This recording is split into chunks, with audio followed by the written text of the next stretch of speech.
Beelzebub's Tales to His Grandson, Chapter 38, Religion. Beelzebub continued further. Now I shall explain to you also a little about that obstruction, which serves as one of the chief causes for the gradual dilution of the psyche of these unfortunate favorites of yours, and namely concerning their peculiar havat vernoni, which they always have, the totality of the functioning and the effect of which in the common presences of the beings they themselves call religiousness. Such an, in the objective sense, indeed arch-maleficent factor for the gradual automatic dwindling of their psyche arose there on this ill-starred planet. Also, since various consequences of the properties of always the same, for them, accursed organ Kundabuffer, began to be crystallized in them, and changing its outer form, began to be transmitted from generation to generation. And so, when on the one hand, thanks to these crystallizations, there began to be acquired in the common presences of certain terrestrial three-brained beings, the first germs of what are called Hasnamussian properties, in consequence of which such beings began, as is proper to them for their egoistic aims, to invent, for the confusion of surrounding beings similar to themselves, various fictions, among which were also every kind of fantastic, what are called religious teachings. And when, on the other hand, other of your favorites began to have faith in these fantastic religious teachings, and gradually lost their sane mentation, thanks to these same crystallizations, then from that time on, there began to arise in the process of the ordinary existence of these strange three-brained beings a large number of havat vernoni, or religions, having nothing in common with each other. Although all these many varied havat vernoni, or religions of theirs, have decidedly nothing in common with each other, yet nevertheless all are built up on the religious teachings, which in their turn are built up exclusively on that, in the objective sense, maleficent idea which they themselves call good and evil, and which idea, strictly speaking, was the chief factor for the gradual dilution of their general psyche, and which still quite recently served as the cause of great events among the blissful higher being bodies, or as they are called there, souls, who dwell on that holy planet in the direction of which we are at the present moment falling. The history of all that which recently happened on this holy planet Purgatory ought, in my opinion, to be told you without fail. First of all, because these events have a common cosmic character and are connected with the general individuality of every relatively separately formed responsible individual. And secondly, because certain members of your genealogical tree involuntarily served as the cause of the arising of these events. But I shall relate about it only at the end of my present tale, as I have a very worthy reason for this concerning the development of your being mentation. About this worthy reason, and also about what considerations I have concerning such an intention of mine, I shall most likely explain to you in its proper time. Meanwhile, know that there, among these terrestrial three-brained beings who please you, there existed and exists a great quantity of all kinds of religious doctrines, on which these numerous religions of theirs are just built up,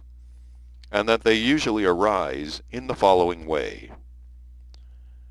I already told you that when it became clear that thanks to the unforeseeingness of certain most high, sacred, cosmic individuals,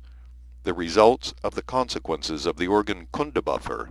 invented and later removed by these sacred individuals, began to become crystallized in the common presences of these unfortunate three-brained beings, thanks to which it became almost impossible for them correctly to become perfected to the being which three-brained beings ought to have. Then our abundantly loving common Father condescended to actualize sometimes in the common presences of certain of them, wherever they may arise, the germ of a sacred individual, so that these latter, being completely formed up to responsible age and acquiring reason in the conditions which had already become fixed in the general process of the existence of the three-brained beings of this planet, should become aware of reality and indicate to the surrounding beings similar to themselves how they ought, with the reason present in them, to guide the process of the functioning of their separate spiritualized parts, in order in this way to decrystallize the already crystallized consequences of the properties of the organ Kundabuffer, and also to succeed in destroying in themselves the predisposition to new crystallizations. And so, my boy, after the sacred Rascoarno proceeds to these terrestrial three-brained beings, or as they themselves express it, when they die, in the presences of whom are actualized the germs of sacred individuals, their contemporaries usually, in order to remember and also in order to transmit to the beings of subsequent generations all that these sacred individuals had indicated and explained according to their attainments of responsible age, collect it all into one whole. And all this collected into one whole usually just serves as the beginning of all kinds of religious teachings there. The strangeness of the psyche of your favorites in respect of the religious teachings which arise in this way among them manifests itself in this, that they already from the very beginning understand literally all that has been said and explained by these genuine sacred individuals actualized from above, and they never take into account in which environment and for which case this or that was said and explained. And further, already during the transmission from generation to generation of these religious teachings, the sense of which had already from the very beginning been distorted, they begin to adopt in regard to them the following two factors, which had already become fixed in the general existence of these strange three-brained beings. The first of these consists in this, that those beings who in the given period of the flow of time belong to the caste called the ruling class, immediately hook on to these religious teachings just that, for them, most maleficent question which exists on this ill-starred planet under the name of religion for the state, or the state for religion. And corresponding to this, they gradually begin with every kind of artfulness to juggle with the previously fixed facts for the justification of their own egoistic aims.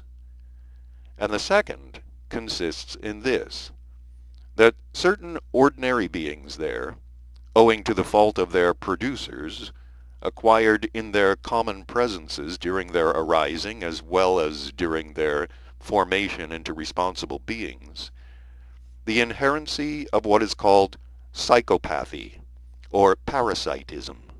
in consequence of which they do not have and cannot have in themselves any data at all for the manifestations of any being duty whatever it might be, and become, as it were, authorities for all the trifling details of this new religious teaching which have already arisen in the mentioned way, and begin, as it is said, to peck like crows at a jackal's carcass, that totality already pecked from the very beginning without this, of what had been spoken and indicated by the genuine sacred individuals intentionally actualized from above. Speaking briefly, the result of the mentioned two factors among the three-brained beings of this strange planet, which had been fixed in the process of ordinary existence, and namely, the inherency of the beings belonging to the caste of the ruling class, and the psychopathy of certain of their ordinary beings, is that they always get divided on questions of religion. Soon after its foundation, on whatever religious doctrines these religions may have been built up, into their famous sects, and these sects in their turn get divided into other sects. And thanks to this, just the same occurs there in all epochs on this comparatively not large planet in the sense of religions, as with the large number of the spoken languages there, referring to which our highly esteemed Mullah Nasr ad-Din called it a thousand-tongued hydra. And in the present case he would say, varied titillating titillations. During my observations on the process of the existence of these peculiar three-brained beings, there had been many times actualized from above, in the common presences of certain of them, the germs of these sacred individuals, and almost on each occasion, with the exception only of the most sacred Ashiata Shiyamash, and all connected with him, which flowed from his own most great labors. After their completed formation and their fulfillment of the mission imposed on them from above, when the process of the sacred Raskuarno was completed with them, such religious teachings always began in the mentioned way to arise among these peculiar beings there, i.e., they at first, as I said, collecting into one whole all that was indicated and explained in detail by these sacred individuals intentionally actualized from above, for the purpose of remembering it all themselves, and also for the purpose of transmission to subsequent generations. Yet, of course, into one whole which they collected from the very beginning, as it is said there, from bits here and there. And later, as all of this which was collected together fell into the hands of just those two mentioned types there, well, just then they began, as I already expressed it, to peck at all this, and further dividing themselves up into their famous what are called sects, already compose new fantastic religious teachings thought out by themselves. As a result of which there always obtains on this planet of yours, firstly, a large number of religions, as numerous as the colors in the rainbow, and secondly, as it is said, the same old story.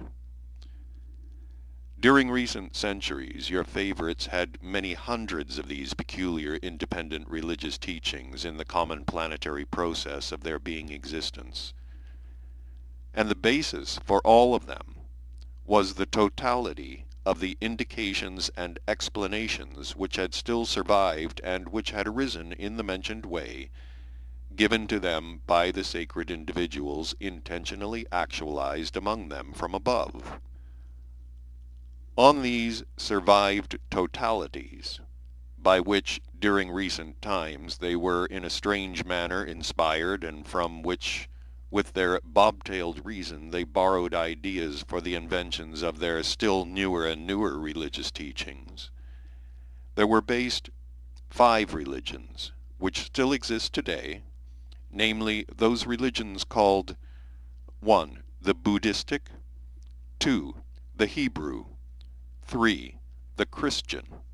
4. The Mohammedan, 5. The Lamist. Concerning the first of them, and namely the Buddhistic religion, I have already once told you.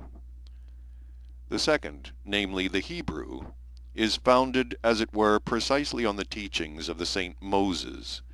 by which name one of the genuine sacred individuals was called, who in his turn was intentionally actualized from above.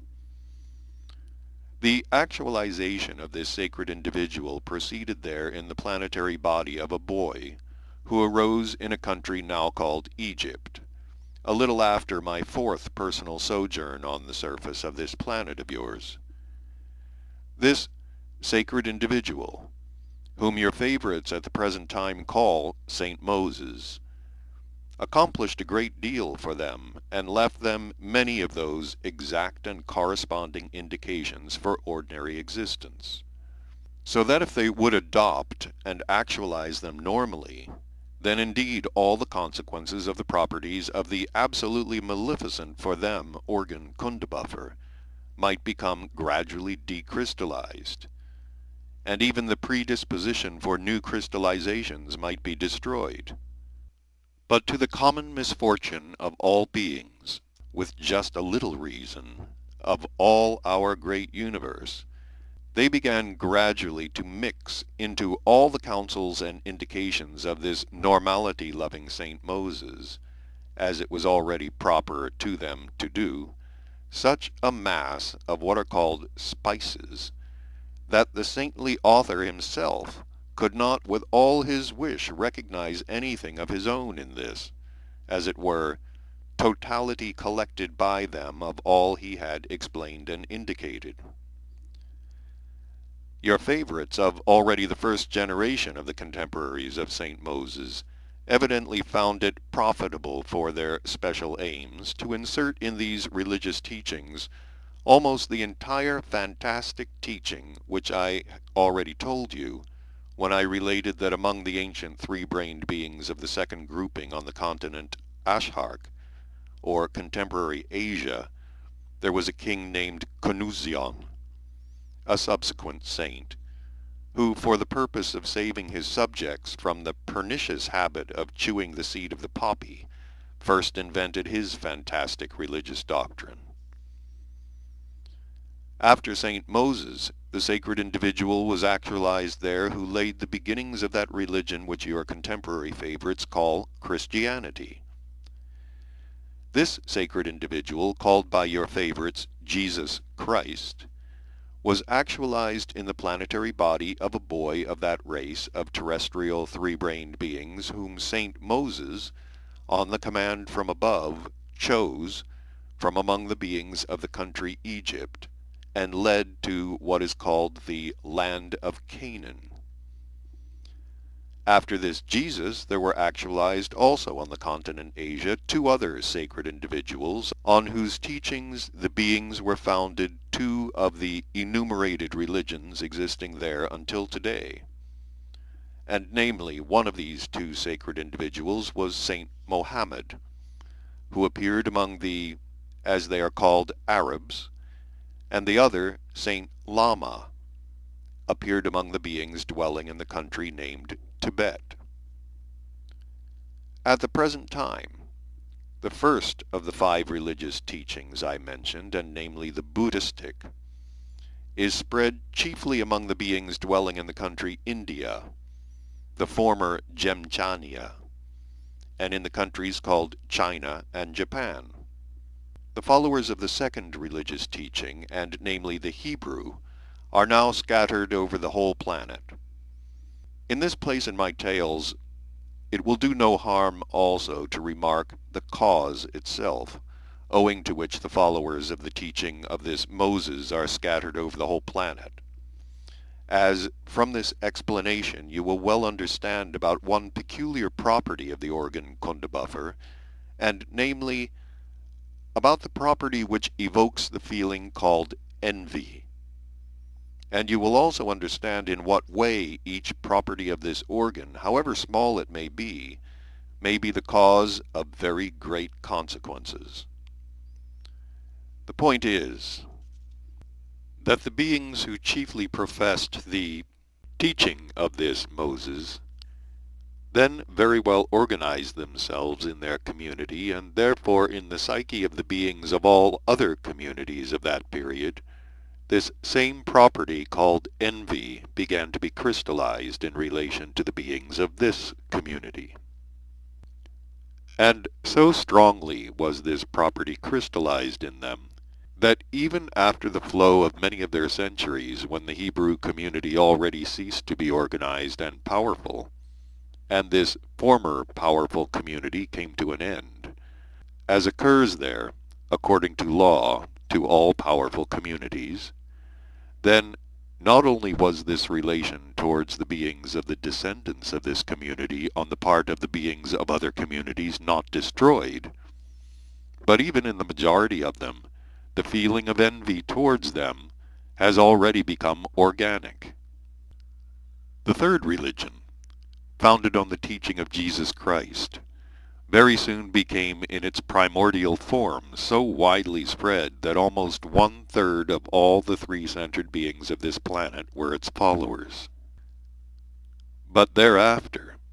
they began gradually to strip also this religious teaching based on resplendent love, and transformed it into something also resplendent, but already, as our dear Mullah Nasruddin says, into a resplendent Terra Sakapura from the fairy tale Kasawaji. In the case of this great religious teaching, indeed, it also happened among them that its followers divided themselves on account of exterior details of small importance into various sects, and came to be called not just Christians, as all the first followers of this teaching called themselves, but Orthodox, Sevrodox, Ipsilodox, Hamilodox, and various other cognomens also ending in dox. And into this teaching of truth and verity, they began also to mix, for various egoistic and political reasons, fragments taken from other religious teachings already existing there, but fragments such as had not only nothing in common with the teaching of Jesus, but which sometimes even flatly contradicted the truths this divine teacher taught.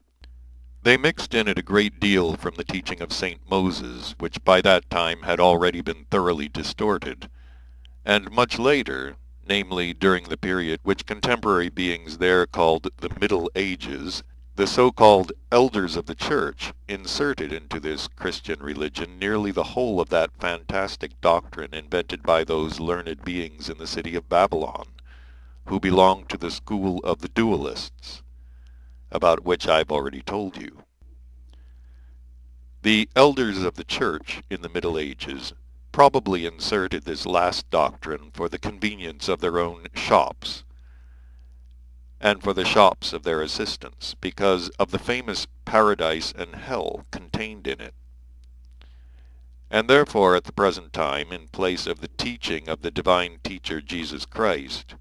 in which, among other things, was revealed the power of the all-lovingness and all-forgivingness of our Creator, suffering for beings, it is now already taught there that our Creator mocks the souls of those who follow this teaching. Dear and kind grandfather mine, explain to me, please, what is meant by elders of the Church? Asked Hussein. They call elders of the Church there those beings who become professional dignitaries of the highest rank of any religious teaching. Having merely replied thus laconically, Beelzebub continued further. By the way, I may tell you here that among a rather small group of terrestrial beings, the teaching of Jesus Christ was preserved unchanged, and passing from generation to generation has even reached the present time in its original form.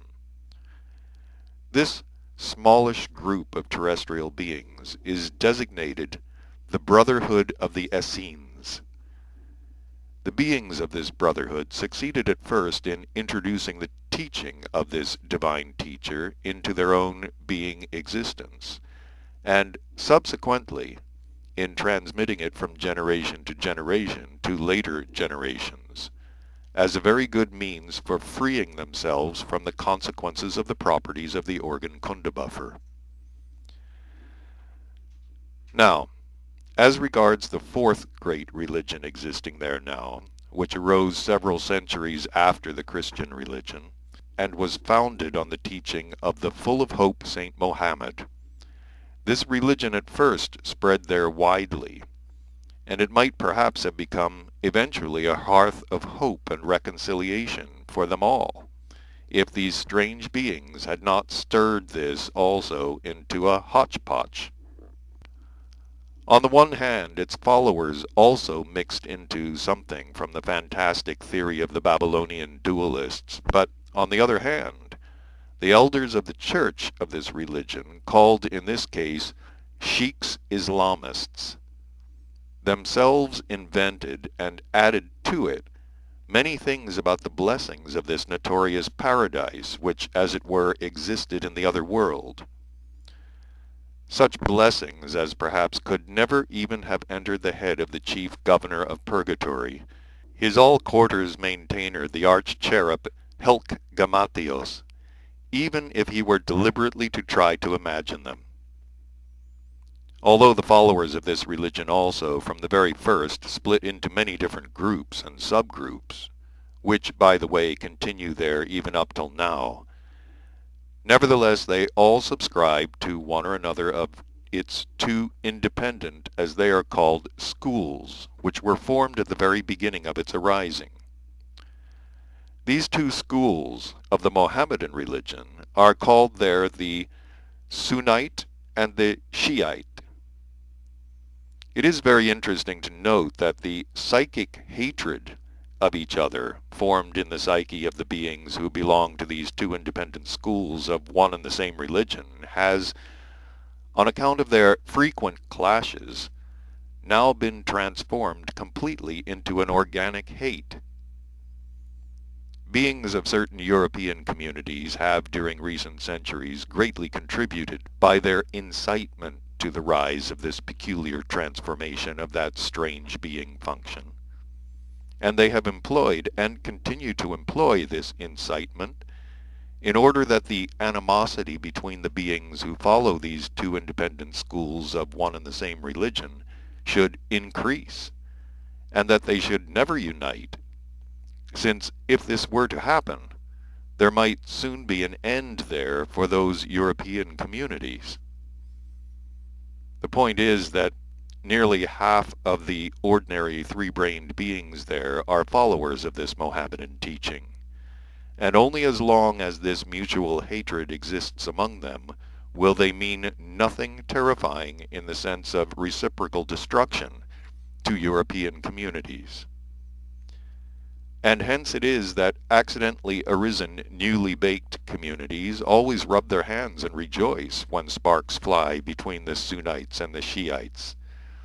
because they then count on a long and secure existence for themselves. Now, as regards the fifth teaching, namely the teaching of Saint Lama, also a genuine messenger from our endlessness,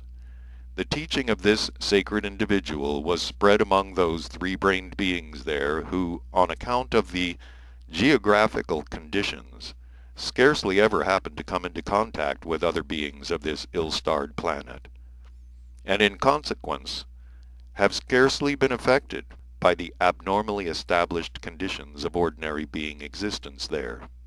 One part of this teaching also its followers also soon changed and destroyed, but its other part already more or less entered into the existence of this little group of beings and began to produce the expected results, thanks to which the hope grew even among the highest sacred individuals that this teaching, created by the saintly labors of Saint Lama, might sometime actualize what had already become a necessity in the megalocosmos for everything that exists. But your favorites did not allow even this to happen, but by their military expedition or Anglo-Tibetan War, without so much as a thought, knocked this possibility soundly on the head. About this military expedition I will tell you a little later, and I shall tell you about it chiefly because I myself happened by chance to be an eyewitness of all those lamentable events there. I must first tell you how, there on your planet, it is now desired, of course with the help of the swivel-eyed general,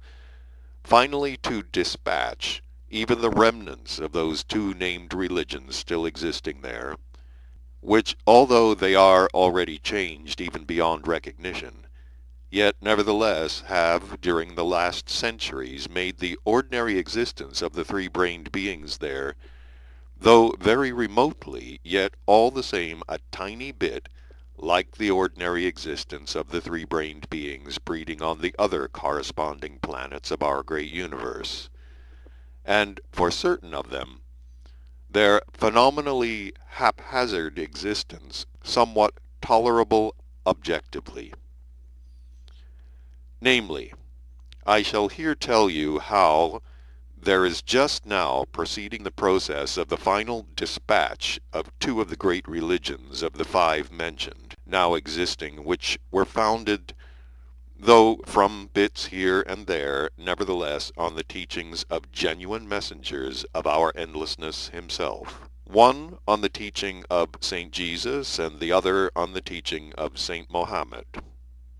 I repeat that both these religions there were founded from bits taken here and there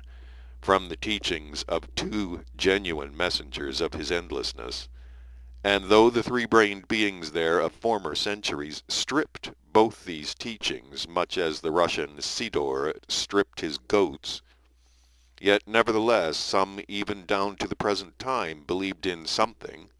and hoped for something owing to these teachings, and thereby made their desolate existence a little more bearable. But these contemporary and now arch-strange three-brained beings there have taken upon themselves to sweep this also entirely from off the face of their planet. Although the process of the strangeness of their peculiar psyche, namely the process of the final destruction of these two great religions, began after my departure from their solar system,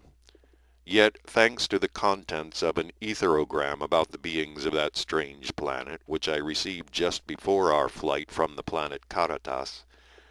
I understand how things were, and can now already say with complete conviction that they will no longer stop at stripping them, but without further ado entirely destroy even their very traces. In the said etherogram, by the way, it was conveyed to me that there on your planet, first of all in the city of Jerusalem,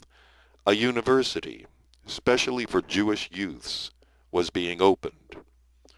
And secondly, that in the community Turkey, an order was promulgated closing all what are called dervish monasteries, and prohibiting men from wearing the fez and women the yashmak. The first half of the message, namely that a university of Jewish youths was opening in the city of Jerusalem, made it clear to me that this Christian religion also had already come to an end. But to understand this, you must first know that not so long ago all the communities existing there on the continent Europe, the beings of which are for the most part followers of this religion, together produced, on account of this same city Jerusalem, their great wars against those beings, followers of other religions, and these great wars of theirs they called crusades.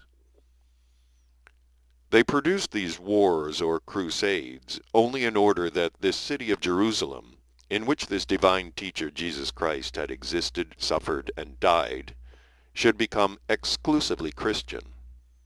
And during these crusades of theirs, nearly half the beings of male sex of that continent were completely destroyed.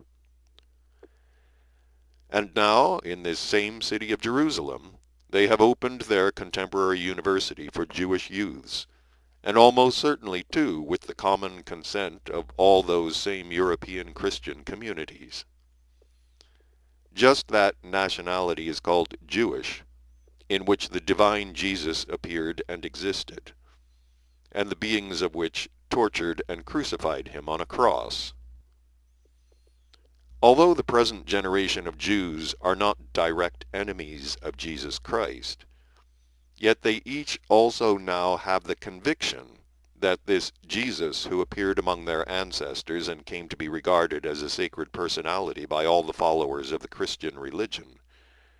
was, quite simply, a fervent and sick visionary. Among contemporary beings of the planet Earth, a university is just that hearth on which everything acquired during decades and centuries by preceding beings is burned. And upon this hearth, 1.5-day tasty lentil soup is quickly cooked to take the place of everything attained by the centuried conscious and unconscious efforts and labors of their unfortunate ancestors. This is quite enough to show me, and to convince me with my whole being, what will eventually become of this Jerusalem, now that they have opened there their own famous university, and moreover for Jewish youths. I already see in my mind's eye that before many of their years have passed, there will be on the spot where the planetary body of the divine Jesus was buried, a place for parking contemporary cars. That is, a parking place for those machines which, for contemporary beings, were just the marvel needed to drive them crazy. Furthermore, not only have these sacrilegious beings gradually distorted for their egoistic and political aims the teachings of this divine teacher, but they have now begun to destroy even the memory of it. But there, that also has long been in the style of your favorites. In this connection, I may say that the whole of what is called contemporary civilization there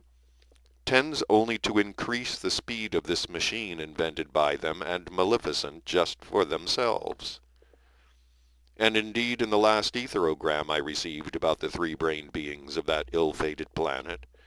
I was informed, among other things, that a record speed of this machine had already been established there of 325 miles an hour. Of course, such a record will only lead to this, that the already sufficiently trifling size of their ill-fated planet will become, even in their bob-tailed being picturings of reality, completely trifling.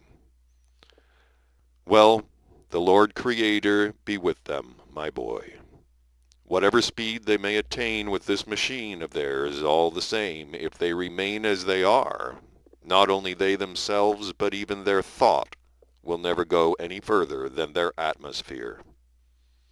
Now, as regards the second great religion, which was founded, as I've already told you, upon bits here and bits there from the teaching of the full of hope Saint Mohammed,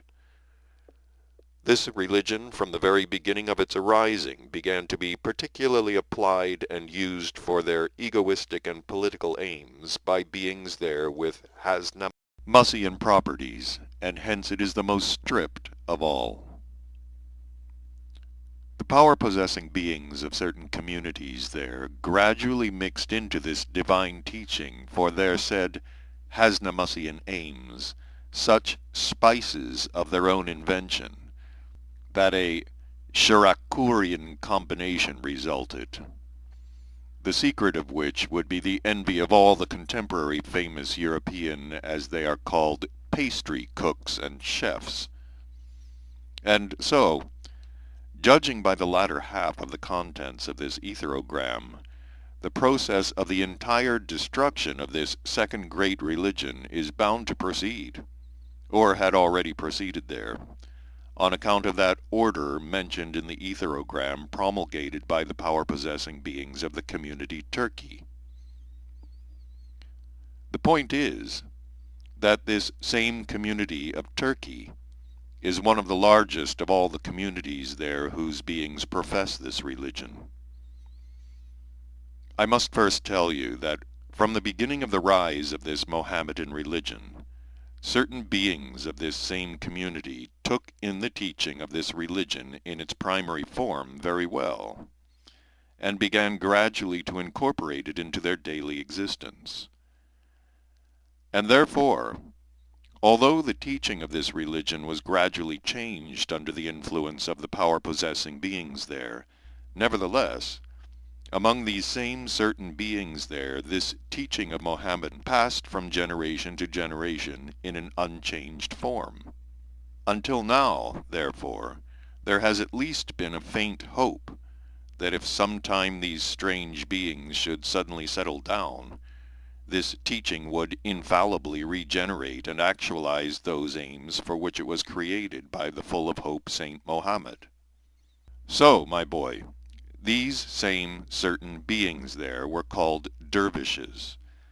and it was concerning the closing of just their monasteries that the order was indeed given in that contemporary community Turkey. Of course,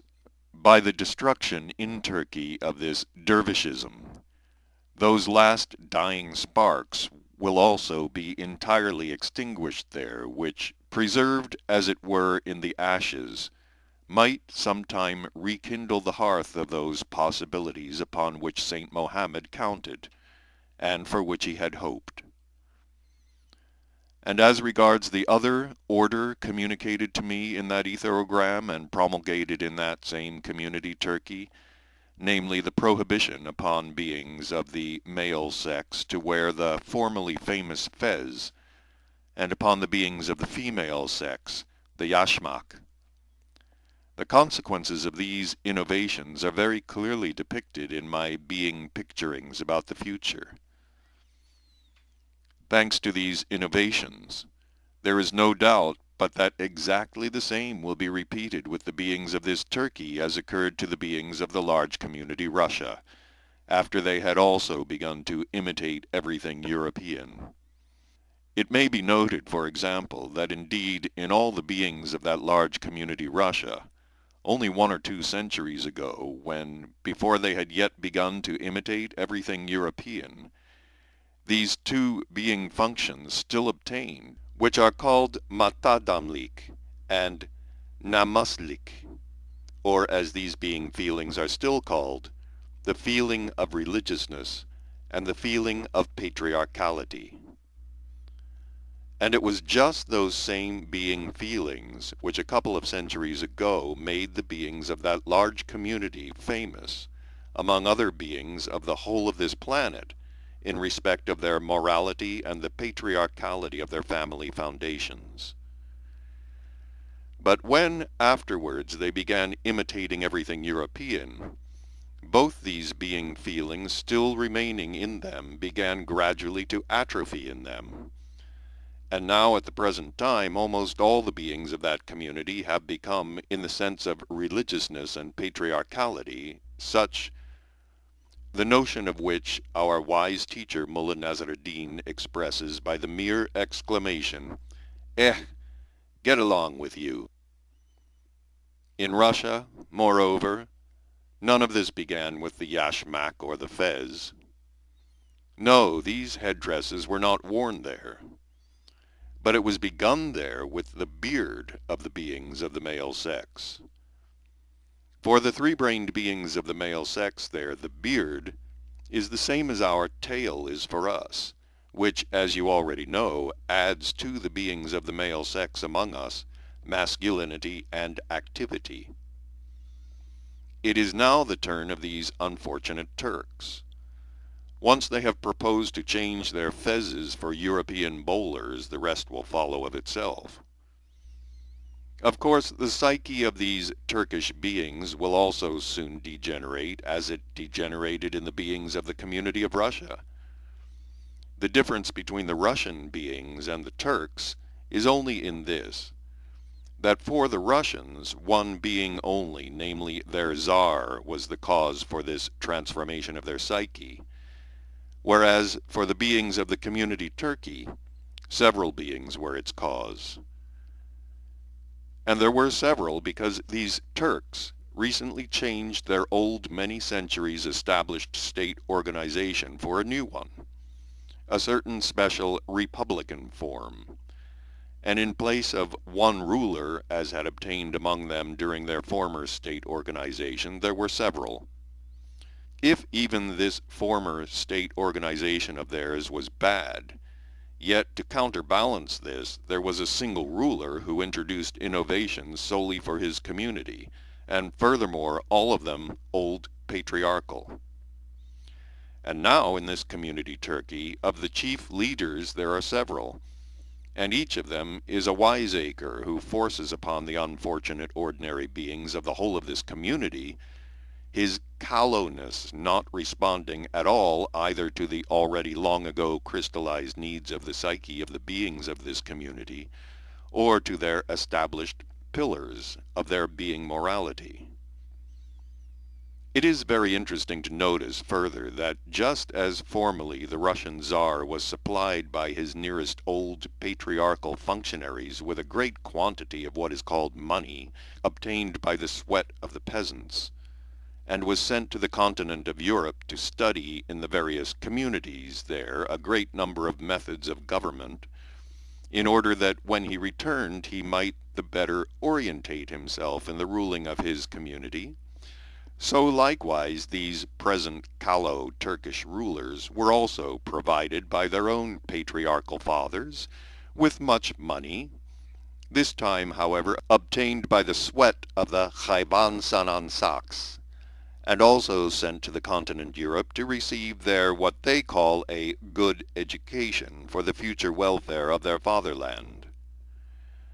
And so, my boy, in both of these cases, because their future rulers of the two large many-millioned communities went to the continent of Europe quite young, and had not yet at all become aware of their responsibility, but chiefly thanks to this, that they were provided with money from the said source, the existence of the beings there on the continent of Europe was absorbed and permanently crystallized in them as so splendiferous and beneficial, that when afterwards, on account of the abnormally established conditions of existence in their country, they became leaders of these many-millioned communities, they, like the Russian Tsar, could not help aiming to make the existence of their compatriots, to their bobtailed notions, happy as well. Much good, by the way, the present chief rulers of this community Turkey saw and absorbed in the community Germany, to which they were sent for the purpose of studying what is called militarism, that is, the special finesses for directing the processes of reciprocal destruction.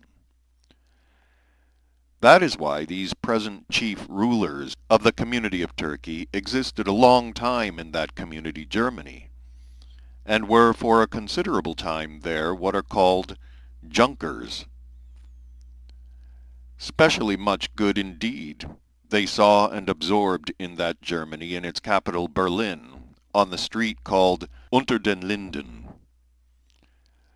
I do not yet know what future benefactions these new Turkish rulers will create for their compatriots, but meanwhile they have already done their fatherland one very, very good patriotic deed. Thoroughly to understand the essence of this patriotic deed, you must first know, in the capital of this community Turkey, in the streets and alleys of those quarters called Galata and Pera, all the female beings of a special designation used to belong to foreign communities, though these same women earned and spent genuine Turkish lira. But thanks to the recent innovations, they have now come to the full and certain hope that very soon these genuine patriotic Turkish lira of theirs will no longer be at the disposal or use of the female beings of any foreign community alien to them, but will be used only by their own dear she-compatriots. It is not for nothing that our highly esteemed Haji Nasruddin says, "What is most important is to have plenty of money, and then even our namas may creak." Or sometimes in such cases he also says in Turkish itself, "Doni ninishi pakmazli pishi geyan purnunda pusar e shahidishi," which saying in English means, "World deeds are like honey cakes, from which the eater must grow an ass's tooth." Now let us talk about what I promised to tell you a little more in detail, namely about the teachings of the last sacred individual who appeared among the beings of Tibet, Saint Lama, and about the causes of the complete destruction of that teaching also. The teaching and preachings of this Saint Lama were not so widely spread there because of the geographical conditions of that locality where he appeared, and where he taught those unfortunate three-centered beings also what they must do to free themselves from the consequences of the properties of the organ Kundabuffer. On account of its geographical conditions, beings of this country were little in touch, as I've already told you, with the abnormal conditions of ordinary being existence of the beings of other communities, and in consequence, certain of them were more receptive of the teaching of this last sacred individual. And this teaching, therefore, just entered into their essence and began gradually to be actualized already in practice also. So, my boy, during many years there, circumstances gradually so arranged themselves in that country called Tibet that the local beings became grouped according to the degree of their inner transubstantiation of the teaching of this Saint Lama, and according to the degree of their need to work upon themselves, and having correspondingly organized their ordinary existence, they, thanks to their isolated environment due to this inaccessibility of their country for beings of other communities, had the possibility of working without hindrance according to the instructions of Saint Lama, upon their liberation from the consequences of the properties of that organ which their first earliest ancestors to their common misfortune were forced to have. Certain beings among their number had already attained such a deliverance. Many others were already on the path of this attainment, while many of them were hopeful of one day also reaching the way of this achievement. But just when the conditions and environment for productive work in this direction had at last taken a definitive turn in the right direction, in this Tibet, well, it was just then that happened, thanks to which the possibility for the beings of this country also of one day freeing themselves from the misfortune oppressing them had to perish completely, or at any rate be again delayed for many years. But before telling you about just what happened there, you must still know the following. Only a few centuries ago, the chief particularity of the three-brained beings who please you, namely the process of their periodic reciprocal destruction, used to proceed there on your planet between beings of different communities of one and the same continent, namely the continent on which they bred. And if occasionally, by exception, this process arose between beings of different continents,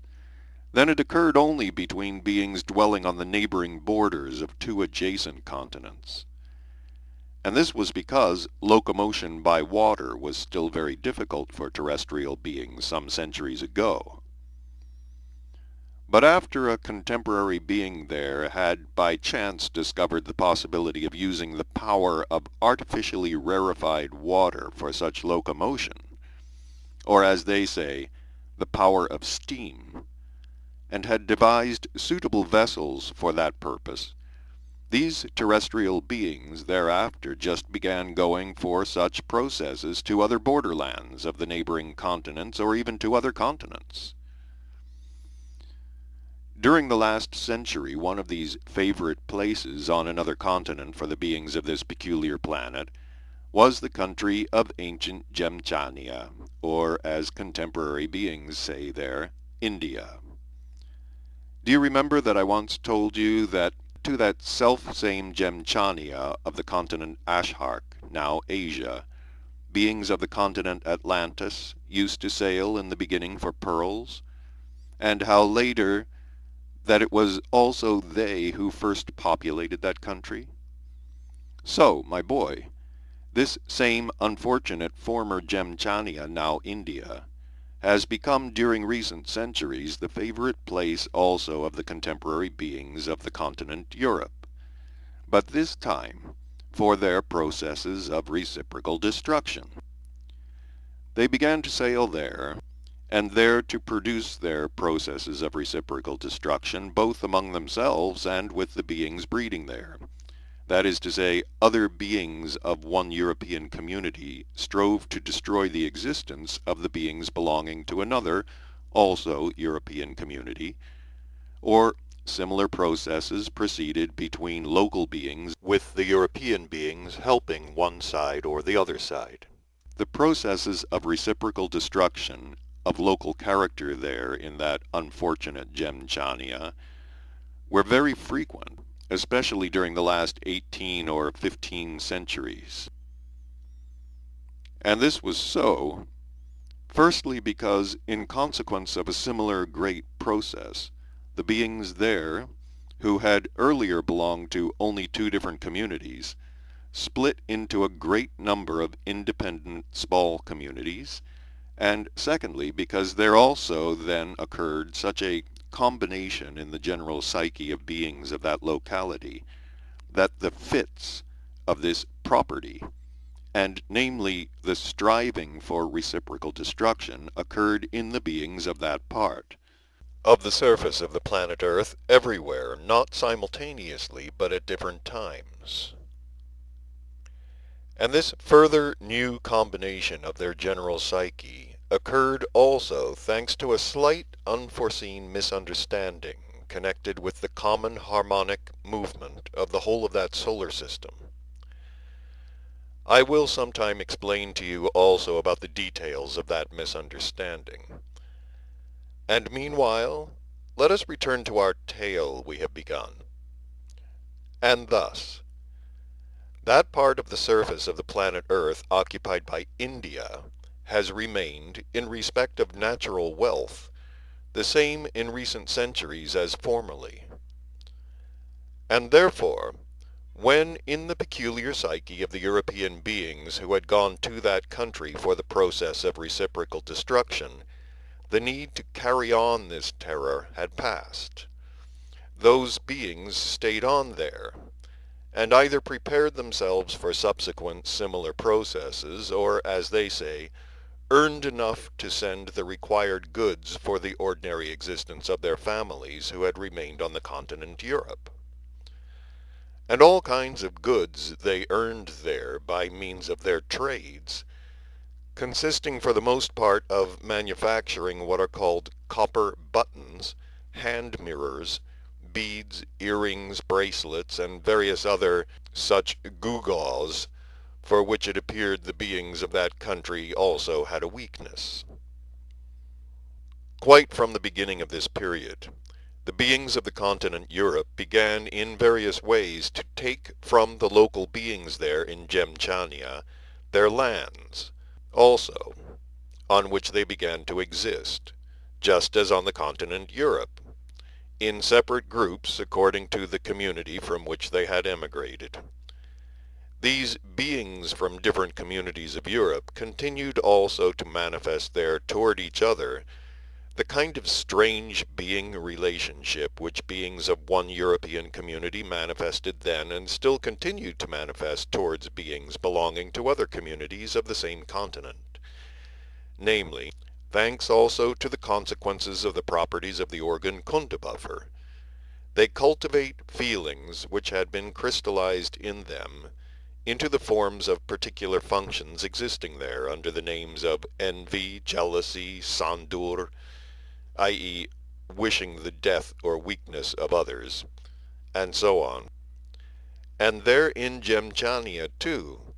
beings of one community began to pipe with full blast against beings of another community that Hasnamussian music they call policy.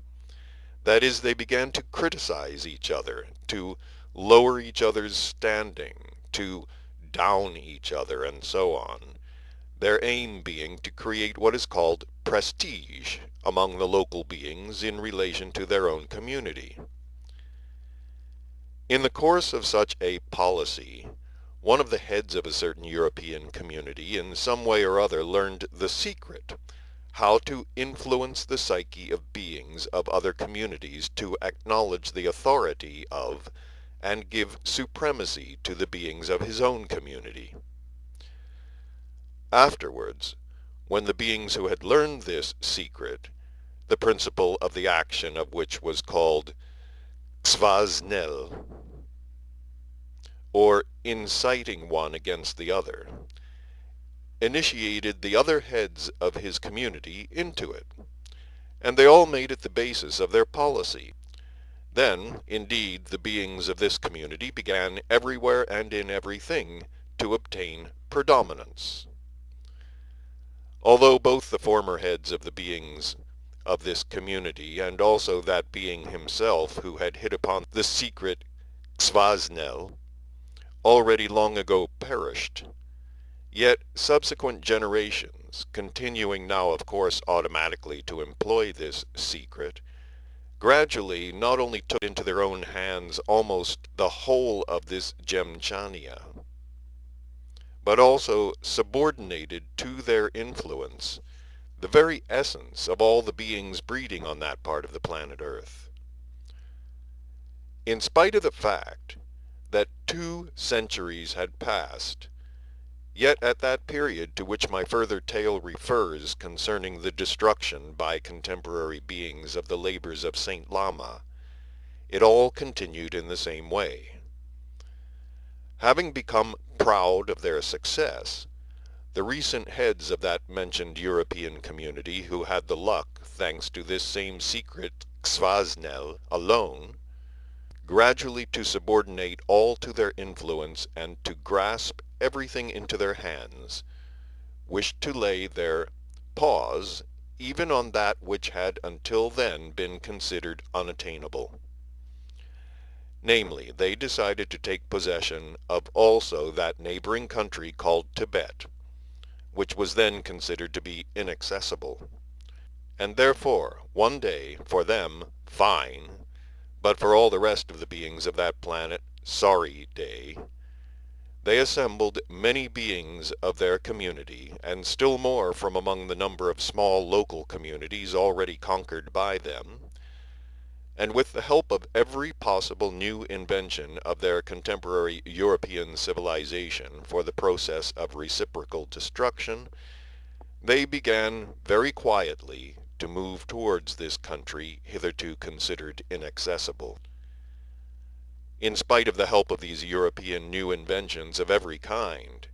this movement of theirs up country was very difficult, and cost them very dearly, not only in what they call their pounds, but also in what they call casualties. While this crowd of every possible kind of terrestrial three-brained beings still quietly but against great difficulties moved up,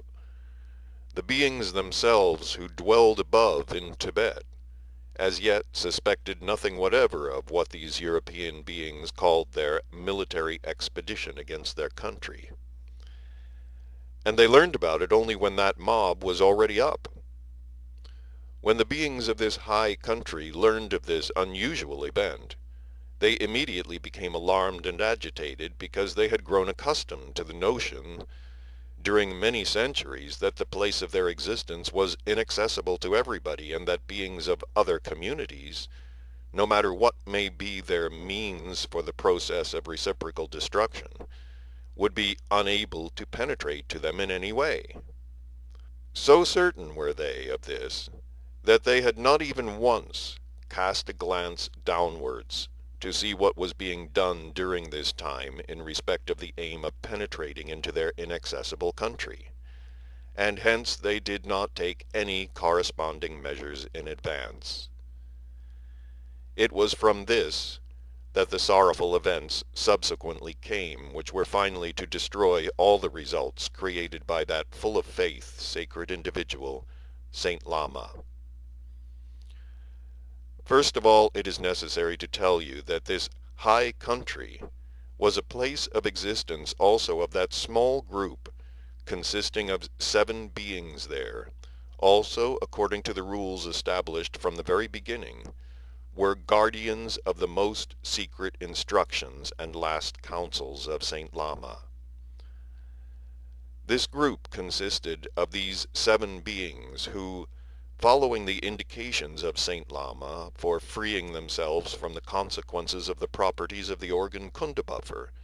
had brought their self-perfecting up to the final degree.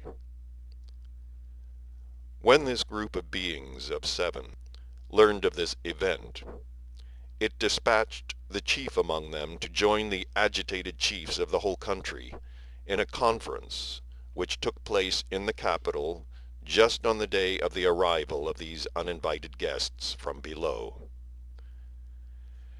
The assembled heads of the Tibetan beings unanimously decided at this first conference of theirs, very peaceably and courteously, to request these uninvited visitors to return whole and hearty from where they had come, and to leave in peace both themselves and their peaceful country that did no harm to anybody.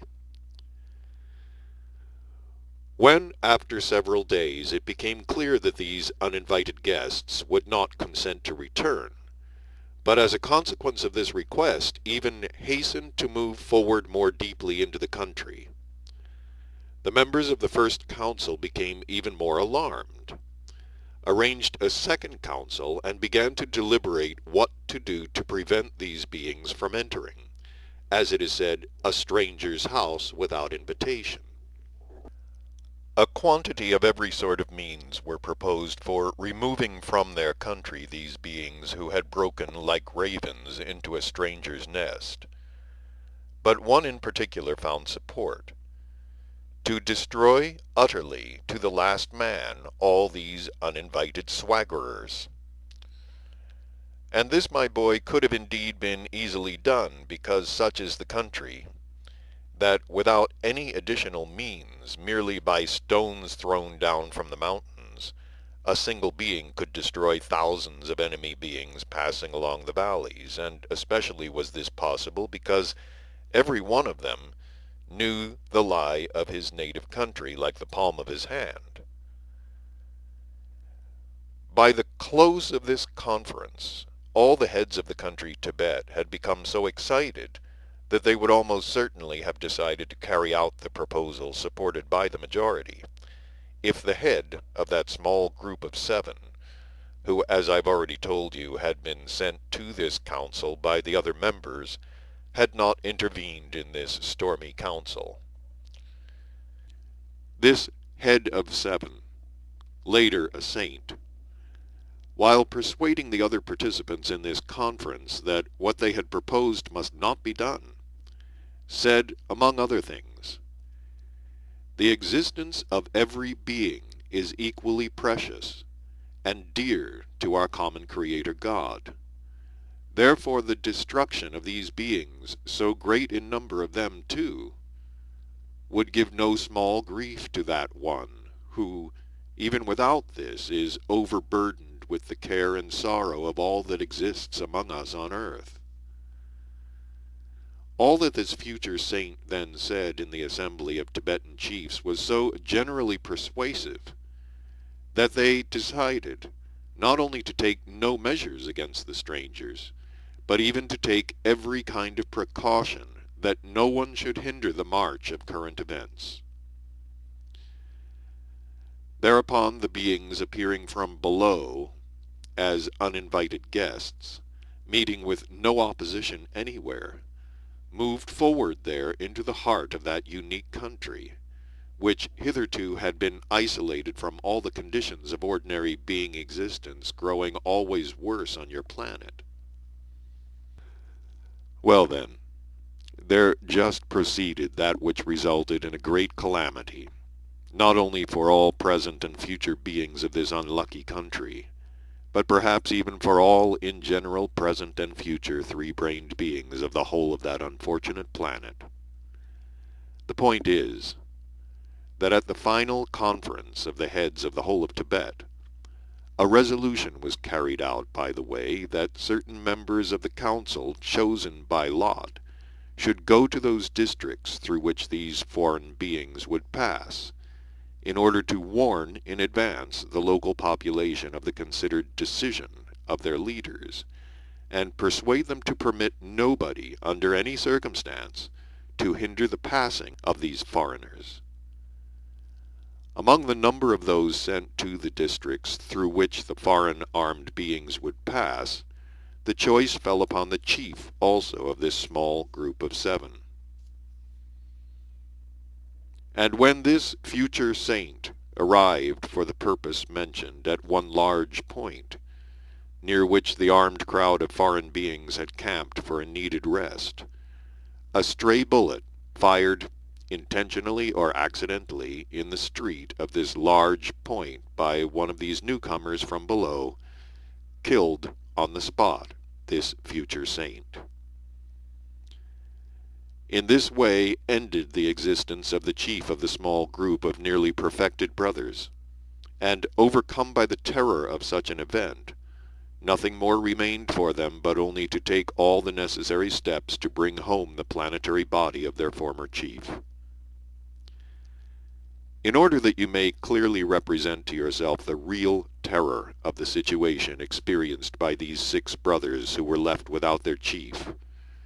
and also well understand all the resulting calamitous consequences, I must first of all explain to you, even though briefly, the history of the rise and existence in this country named Tibet of this small group,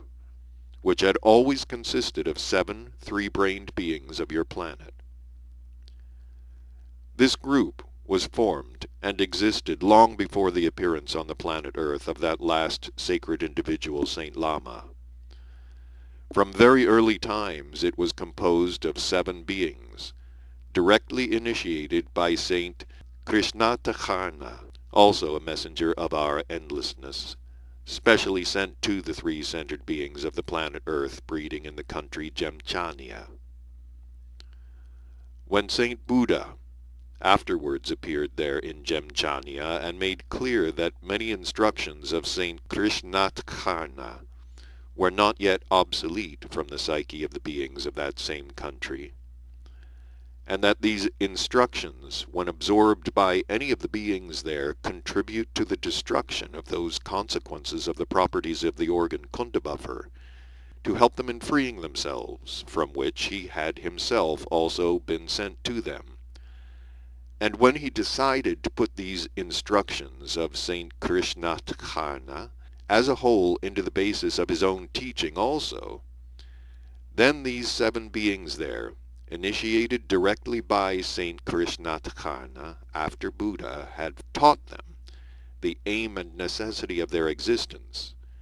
and they had clearly sensed this, and were convinced that the instructions of Saint Buddha not only at heart did not contradict the instructions of Saint Krishnatacharna,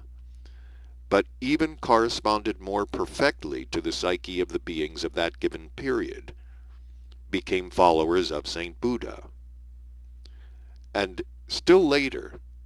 when Saint Lama appeared specially for the beings of the country Tibet,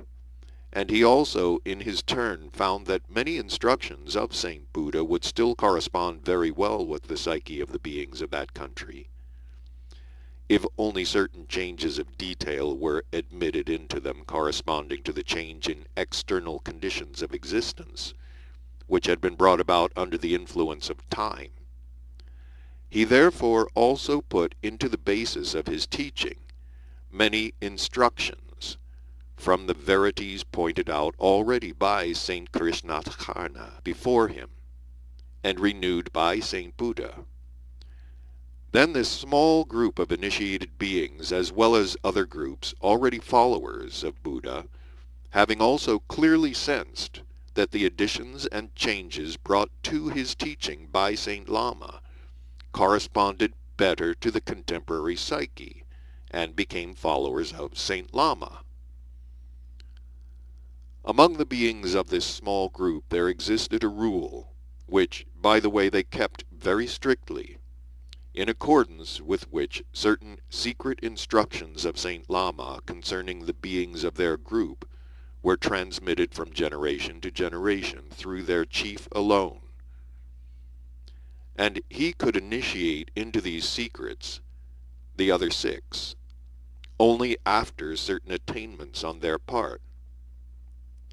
That is just why all the 6 members of this small organization, all of whom had already merited and were ready to be accepted for initiation in the near future, were so horrified, as I've said, when they learned about the destruction of their chief. With the destruction of this, at that time, sole initiate, there was lost to them forever the possibility of becoming initiated into these secret instructions of Saint Lama. Owing to the fact that the destruction of their chief proceeded so unexpectedly, that sole remaining possibility became even doubtful for them of receiving these instructions by communicating with the reason of the destroyed chief, by means of the process, the sacred alms noshino, for the existence of which they not only knew the possibilities, but they also had in themselves all the data required for such an actualization. You probably, my dear boy, know nothing yet about this sacred process. That process is called the sacred alms noshino, by means of which three-centered beings, who have themselves already had time to coat and to bring their own body kesjen up to the completed functioning, and to a definite degree of reason, intentionally produce the coating, or, as it is otherwise said, the materialization of the body kesjen of any being already entirely destroyed, to such a density that this body acquires again, for a certain time, the possibility of manifesting in certain of its functions proper to its former planetary body. This sacred process can be produced upon the body kesjen of that being who also during his existence had brought his higher being body up to the completed functioning, and in whom in addition the reason of this body had been brought up to the degree called the sacred being Mirozino. In our great universe, besides the process of this intentional coding of the being body kesjen of an already destroyed being, another process exists called the most sacred Jerimetli. And this most sacred process consists in this, that when there is intentionally first produced the coding of the highest being body, namely the body of the soul,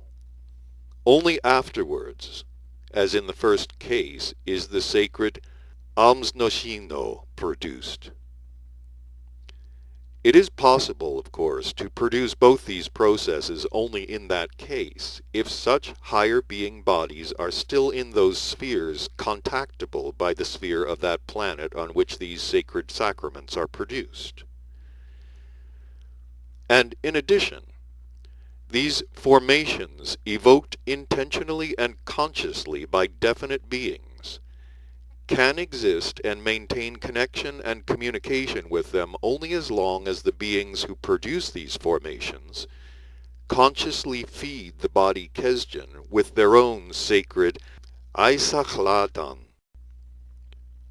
Thus, those 6 remaining members of the small group of 7 might have had recourse to this same sacred process alms noshino for communication with the reason of their destroyed chief, if they, having foreseen the possibility of this sudden decease of the chief, had made beforehand, while he still existed, a certain preparation necessary for completing this process. In order that you may understand about the essence of this preparation for the sacred process, the sacrament alms noshino, it is necessary for you to know about 2 particular properties of the being handbledzoin, the blood of the being body kesjen. The first of these properties of the being handbledzoin consists in this, that if any part of it be separated and removed, then wherever and however far it may be taken, a thread-like connection is formed between this part and the fundamental concentration of all this cosmic substance, in such a way that this connection is formed of the same substance, and its density and thickness increase and diminish proportionately with the distance between the fundamental concentration of this substance and its separated part. And the second particular property of this Handbledzoin consists in this, that when it is introduced into the fundamental concentration of this substance, and has mixed with this primordial concentration, it is distributed in it everywhere, in uniform densities and in uniform quantities, wherever the given concentration may be, and in whatever quantity this same Handbledzoin might accidentally or intentionally be introduced. And so, in consequence of the fact that the body Kesdjan of the being is coated with those substances which in their totality make this cosmic formation much lighter than that mass of cosmic substances which surrounds the planets, and is called the planetary atmosphere, then as soon as the body Kesdjan of the being is separated from the planetary body of the being, it at once rises according to the cosmic law Tenikdoa, or as it is sometimes called, the law of gravity, to that sphere in which it finds the weight proper to it equally balanced, and which is therefore the corresponding place of such cosmic arisings. Then, in consequence of all this, the preliminary preparation consists in this, that beforehand, still during the planetary existence of that being, on the body Kesdjan of whom it is intended after his decease to produce the sacrament of the sacred Almsnoshino, a particle of his Handbledzoin must be taken, and this particle must be either kept in some corresponding surplanetary formation, or be introduced into those beings themselves who produce this ritual,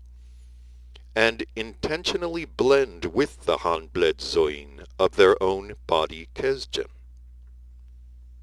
In this way,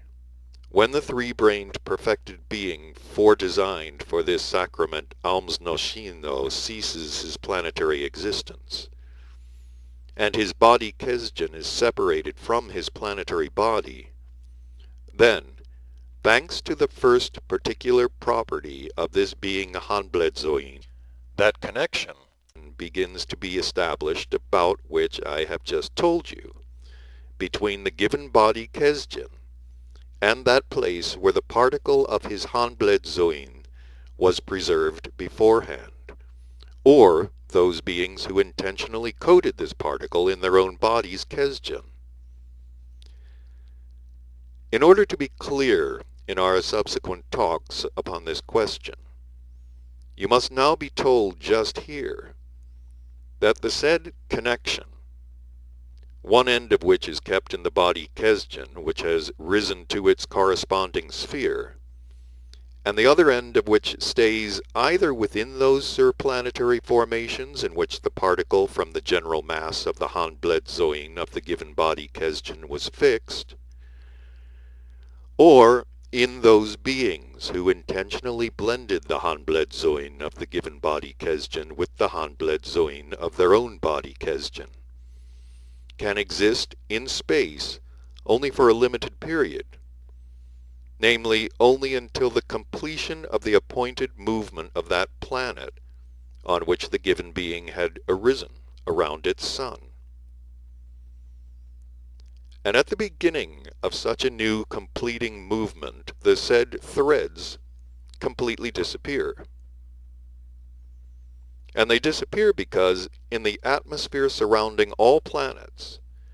the evolution and the involution of cosmic substances required for the great cosmic Trogoautoegocrat, in accordance with the fundamental sacred cosmic law Heptaparaparshanoch, again commence flowing only for the Trogoautoegocratic process of local character, i.e., within the limits of the given solar system's what is called own activity, and in consequence of which all, without exception, of the cosmic substances which happen to be in the given atmosphere during the period of this movement, and among them the said connections, also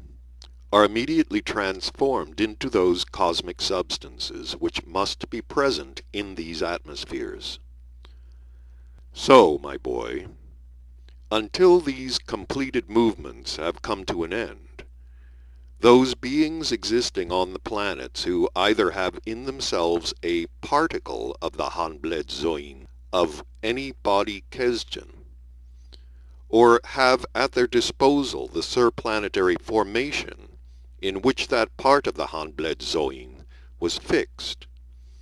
can, assuming of course that they have all the corresponding data for carrying it out, at any time attract such a body back to the sphere of the solid part of the planet,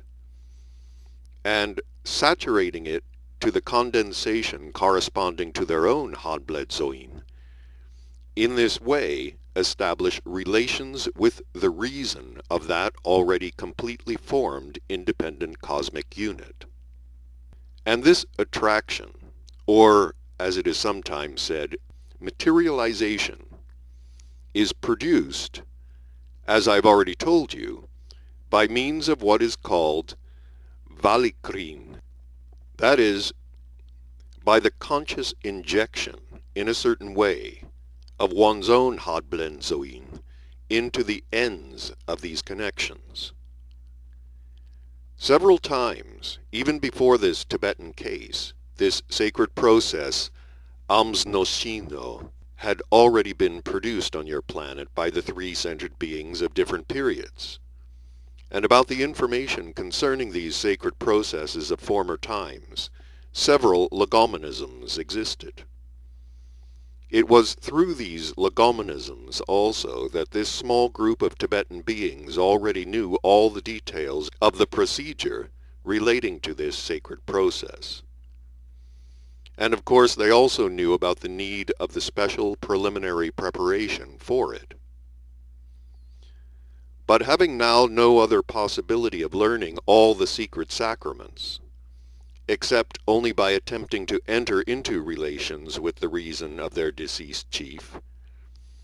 they decided to try to carry out this sacred sacrament upon the body Kesdjan of their former chief, even without the said preliminary preparation. And so, owing to this risk of theirs, that proceeded there which served as the cause of the mentioned great misfortune. As my further investigations showed me, this great misfortune occurred in the following way. When these 6 great initiates, still existing with their planetary existence,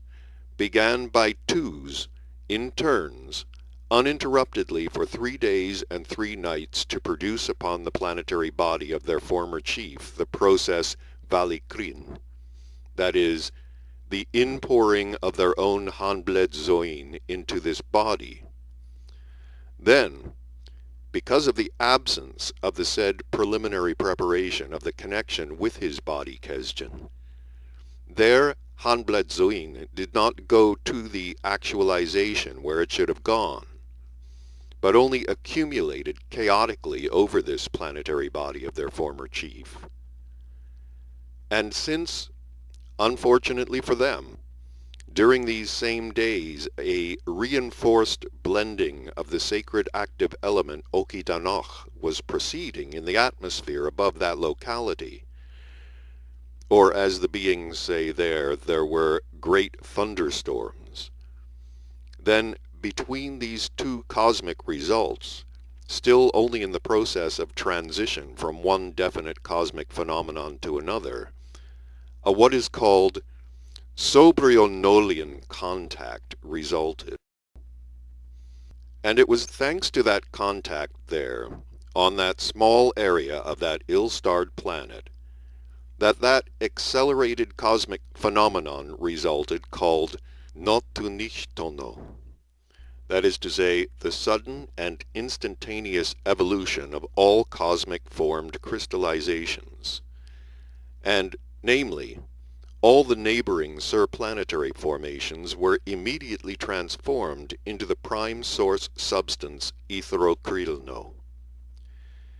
This Sobrionolian contact, or as it would be said on your planet Earth, this explosion, was so powerful that during this Noctunichtono there, everything without any exception was transformed into Etherocrylno. Both the planetary body of the chief of this small group of beings, as well as all the 6 other brethren there, who had completed this sacred sacrament.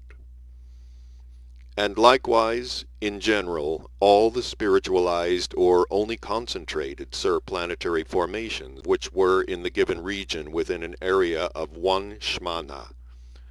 or as your favorites would say, 1 square kilometer. Among these destroyed formations, reproduced both naturally as well as artificially by the beings there, were also all the what are called books, which belong to those 7 terrestrial, genuine, great initiated beings, and other things which had served as means for keeping in memory everything concerning all the 3 genuine sacred individuals intentionally actualized from above, and namely, Saint Krishnatakarna, Saint Buddha, and Saint Lama. Now, my boy, I think the sense of those words of mine will appear clear to you, by which I define the significance of this charming military expedition. And namely, when I said that this was a great misfortune, not only for the beings of the given country, yet perhaps also for all the 3-brained beings of the whole of the planet. And so, my boy, it has now become clear to you how there on your planet all the 5 religions I named, still remaining there at the present time, and which were founded on the teachings of 5 different genuine saints, sent to the 3-brained beings from above for helping them to free themselves from the consequences of the properties of the organ Kundabuffer, how although all these 5 religions have gradually become changed, thanks always to the same conditions of ordinary being existence abnormally established just by them, until they were eventually turned for any sane mentation into children's fairy tales, yet nevertheless these 5 religions still served for some of them as a support for these inner moral motives, owing to which during certain previous periods their mutual existence became more or less becoming to 3-centered beings. But now, after the final destruction of even the last remnants of these religions, it is difficult even to foresee how it will all end. The last of these 5 religions, namely that founded on the teaching of the genuine messenger Saint Lama, has been finally, and even with a crash, destroyed by that charming military expedition of theirs. The last but one, namely that founded on the teachings of Saint Mohammed, they are now destroying by means of the abolition of the former famous Fezzes and the Yashmaks, with the gracious assistance of the German Junkers. And as regards the final destruction of the still earlier arisen religion, namely that founded on the teachings of Jesus Christ, that is, the religion and teaching upon which the highest individuals placed great hopes, the contemporary 3-brained beings there, who have already become arch-strange, are completely destroying it by organizing in that city of Jerusalem their university for the contemporary Jewish youth. The religion founded on the teaching of Saint Moses, although it existed for a long time and is still maintained after a fashion by its followers, yet, owing to the organic hatred formed in the beings of other communities towards the beings who follow this religion, due only to that maleficent idea existing there called policy,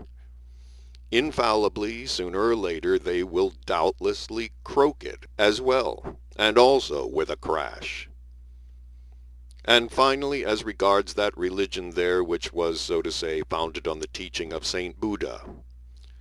I have already told you, thanks to their notorious suffering based on a misunderstood idea they have from the very beginning turned this teaching into a means for their own, as they themselves say, mental perversity. By the way, it must be noted that in the beginning, the Tanguri, and after them Brahmanists, Shuanists, and so on, occupied themselves with this mental perversity there, and now at the present time, those called theosophists and other pseudo-learned occupy themselves with the same thing. Having thus spoken, Beelzebub became silent for a short while, during which it was seen that he concentratedly pondered over something, and afterwards he said, "At this moment, I am considering that it will be very, very useful for your reason if I tell you more about a certain event connected also with the sacrament of the sacred almsnoshino, which concerns that sacred individual, the conception of whom was actualized among your favorites, and who, having become formed, was named Jesus Christ. I will tell you about this important event connected with the actualization among them of this sacred individual, the notion about which the contemporary favorites of yours define by the words, the death and resurrection of Jesus Christ. Your acquaintance with this fact will be another example for you for enlightening you about the sense and essential significance of the sacred sacrament almsnoshino, and in addition you will also have a clear example of what I've already told you, how, thanks only to the strange inherency in their general psyche called wiseacring, the sense, and even those crumbs collected from bits here and there into one whole, spoken and indicated to them by the genuine sacred individuals intentionally actualized among them from above, were already so distorted by the first generation of the contemporaries of the given sacred individuals, that from all what they call religious teachings, information reached the beings of subsequent generations, suitable perhaps only for the inventing of what are called children's fairy tales. The point is that when this sacred individual, Jesus Christ, was actualized in the planetary body of a terrestrial three-brained being, and when afterwards he had to be separated from his exterior planetary coating, then just this same sacred process, almsnoshino, was also produced on his body Kesdjan by certain terrestrial three-brained beings in order to have the possibility, in view of the violent interruption of his planetary existence, of continuing to communicate with his divine reason, and of obtaining in this way the information about certain cosmic truths and certain instructions for the future which he did not finish giving them. The information concerning this great event was accurately noted by certain participants of the performance of this sacred process, and was intentionally related for a definite purpose to the ordinary beings around them. And so, my boy, in consequence of the fact that that period of time coincided with that particularly sharp functioning which I already once mentioned, of the strange reason of these three-brained beings pleasing to you, in the sense of the periodic ekbartzebasia, which had long been an inherent need for them to lead into error beings around them similar to themselves, at which period many of them strove to be called learned, of course, of new format, and also on account of the fact that at that time there were many such beings among the mentioned ordinary beings around them. Then they inserted, for transmission to subsequent generations, in most of the notes and expressions of those stories of the witnesses about this sacred process, such absurdities that in addition to this indubitable information that Jesus Christ was crucified on a cross, and that after the crucifixion he was buried, they also proved just as convincingly that after his crucifixion and burial, Jesus Christ was resurrected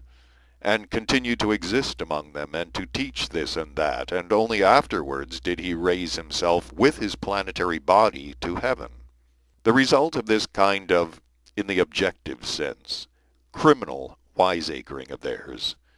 was that in the beings of subsequent generations, genuine faith in all this divine and uniquely accomplished teaching of salvation of the all-loving Jesus Christ was totally destroyed. These absurdities, which were written down, began gradually to engender in the presences of certain of the beings of subsequent generations the impulse of doubt, not only concerning what I've just said, but also doubt relating in general to all the real information and accurate instructions and explanations of this sacred individual intentionally actualized among them from above. The data, however, for the doubt of these mentioned certain terrestrial three-brained beings of subsequent generations began to be crystallized and became an inalienable part of their common presences, chiefly because even in them, in spite of the process inherent in them of almost automatic existence, yet nevertheless, during a long period of time, many of their centuries, they gradually acquired from this automatic crystallizing data for a more or less correct instinctive sensing of certain cosmic truths, as for instance concerning the indubitable truth that if the process of the sacred Raskowarno occurs to any being, or as they say, if someone dies, and is moreover buried, then this being will never exist again, nor furthermore will he ever speak or teach again. And so those of these unfortunates, in whom in short there still continued to proceed very slightly the functioning of being mentation according to the law of sane logic, and who had not at all accepted such illogical and unusual incoherencies, ultimately lost all faith in any truth whatsoever, really given and explained by this sacred individual, Jesus Christ. And as regards the remaining terrestrial three-brained beings, who, by the way, in general represent in themselves the majority, then they, becoming usually transformed at the corresponding age owing to many causes, but chiefly because already from the earliest years of their existence it became proper to them to occupy themselves with what is called Mordorten, into what are called psychopaths, accept blindly, literally, and word for word, entirely without any being logical mentation, all these fantastic absurdities which reached them, and a kind of special peculiar faith in all this religious teaching becomes automatically formed in them as if it represented in itself the totality of all the truths connected with and related to just this sacred individual, Jesus Christ, who was indeed intentionally actualized among them from above. The information about what is called the Lord's Supper, given in the noted totality, still existing today among your contemporary favorites, representing as it were the real accurate history of this sacred individual, and which is called by them the Holy Writ, was nothing else but a preparation for the great sacrament Almsnoshino on the body Kesdjan of Saint Jesus Christ. It is interesting to notice that even in this totality noted from bits here and there, which your favorites call the Holy Writ, there are many precise words, and even the whole phrases uttered at the Lord's Supper by the Saint Jesus Christ himself, as well as by those directly initiated by him, who in this same Holy Script are called disciples, or apostles, and which words and phrases your favorites, particularly the contemporary ones, also understand, as always and everything, only literally, without any awareness of the inner meaning put into them. And such a nonsensical literal understanding proceeds in them, of course, always owing to the fact that they have entirely ceased to produce in their common presences dog duty, which should be actualized by being efforts which in their turn alone crystallize in the three-brained beings data for the capacity of genuine being pondering. That is why, my boy, in the given case also, they could not ponder at least only about the fact that when this sacred individual, Jesus Christ, was actualized among them, and when this same existing holy writ of theirs was compiled, so many definite words were not used by beings similar to these compilers as are used at the present time. They do not consider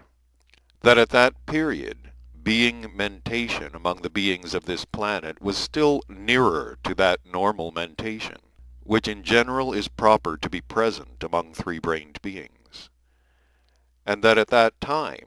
the transmission of ideas and thoughts was in consequence still what is called podobnisirnian, or as it is still otherwise said, allegorical. In other words, in order to explain to themselves, or to any others, some act or other, the three-brained beings of the planet Earth then referred to the understanding of similar acts which had already formally occurred among them. But, meanwhile, this also now proceeds in them according to the principle called chenonizirones, and this first proceeded there because, thanks as always to the same abnormally established conditions of ordinary existence, their being mentation began to proceed without any participation of the functioning of their what are called localizations of feeling, or, according to their terminology, feeling center, chiefly in consequence of which this mentation of theirs finally became automatized. And hence, during all this time, in order to have the possibility of even approximately making clear to themselves or explaining anything to anyone, they were themselves automatically compelled, and continue to be compelled, to invent very many almost non-significant names for things, and also words for ideas, great and small. And therefore the process of their mentation began little by little to proceed, as I've already said, according to the principle chenonizirones. And it was just with this mentation of theirs that your contemporary favorites tried to decipher and to understand a text written still in the Simonizernian manner for the mentation of beings contemporary with the divine Jesus Christ. And so, my boy, it is necessary to explain to you about a certain fact, in the highest degree absurd, and in the objective sense blasphemous, for a greater clarity of the real nothingness of this holy writ, still existing today among your favorites, which apropos became particularly widely spread after their last process of reciprocal destruction, and in which, as you already surmise, there is everything you please, excepting reality and truth.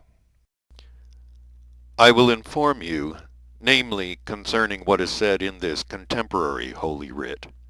which has, as it were, reached them in an unchanged form,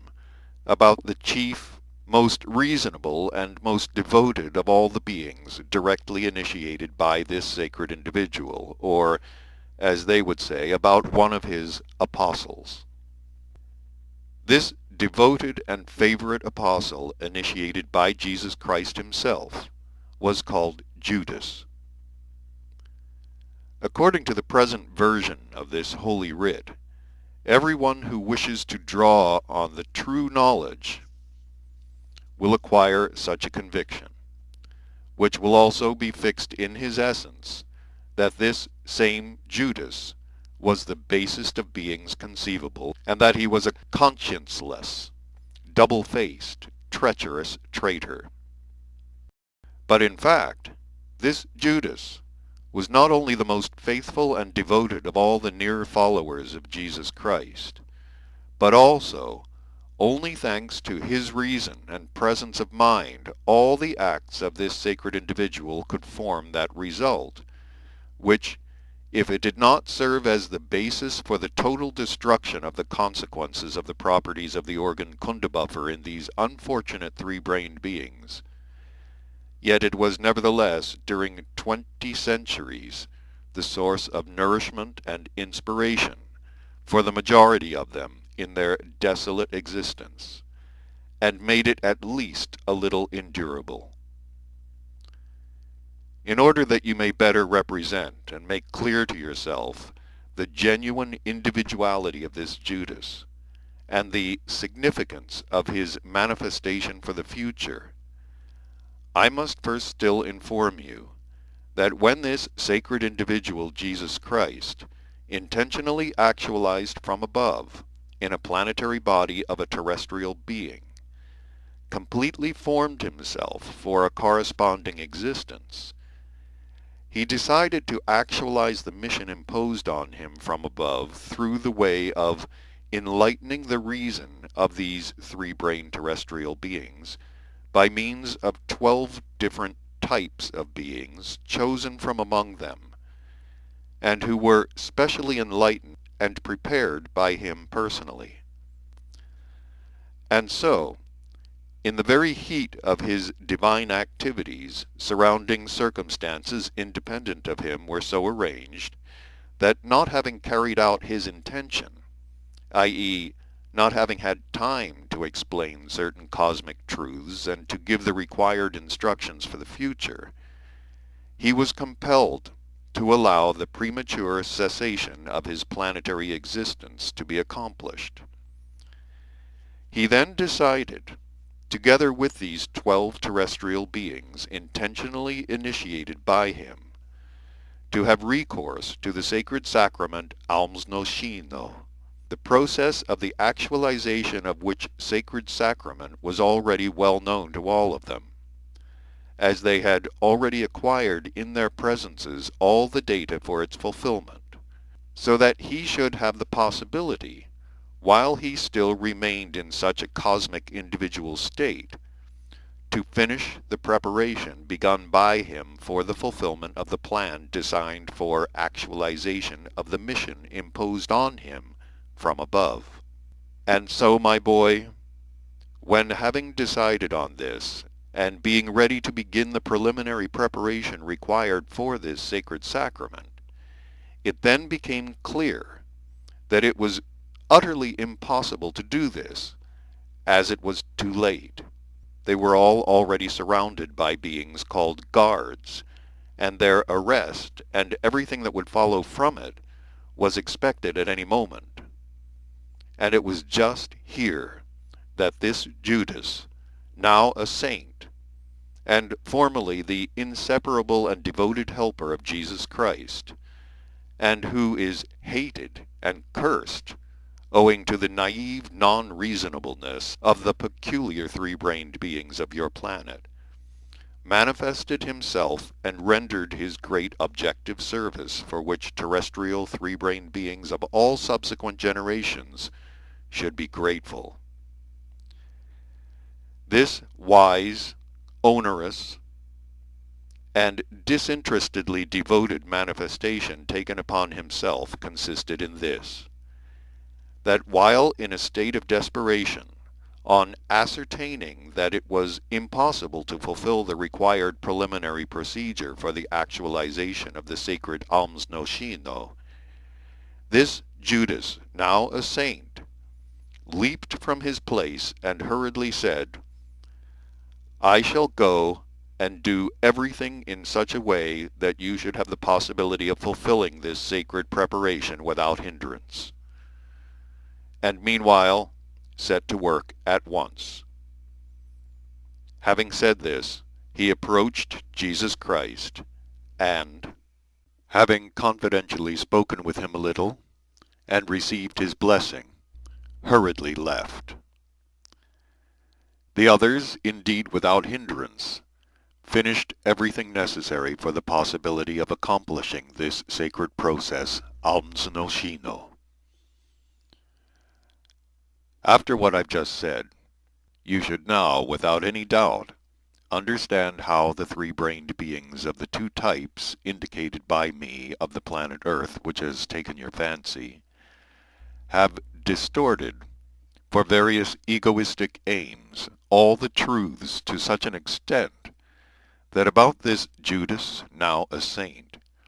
thanks to whom alone such a blessed hearth of tranquillity from their desolate existence had arisen and existed for them for 20 centuries,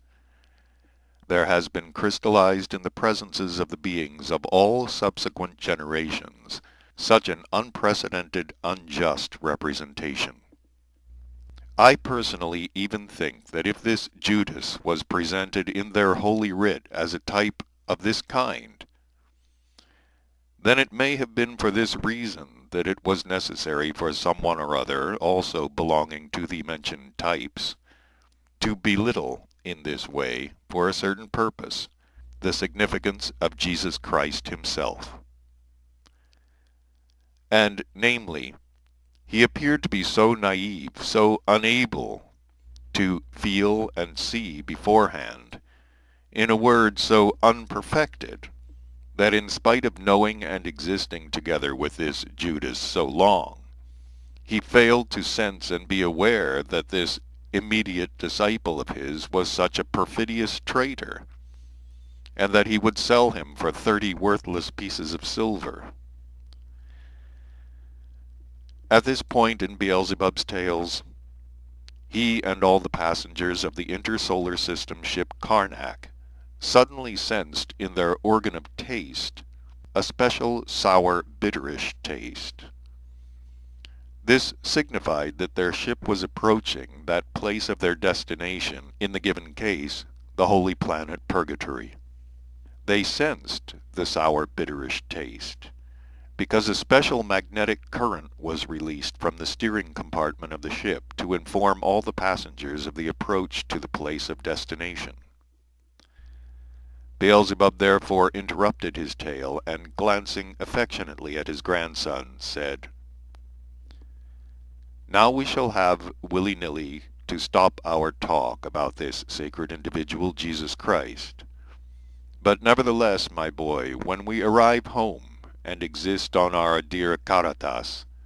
remind me some time, when I am free, to finish telling you about the whole of this history in detail. All the history of the actualization of this sacred individual in a planetary body among your favorites, both concerning his existence among the beings of various groupings of this planet of yours, and also concerning his violent end,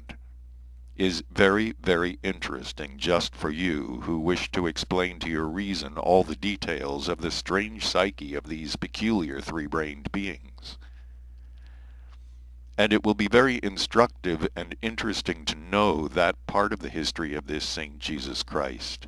which relates to the period of his existence there from the ages of 12 to 28, according to their time calculation.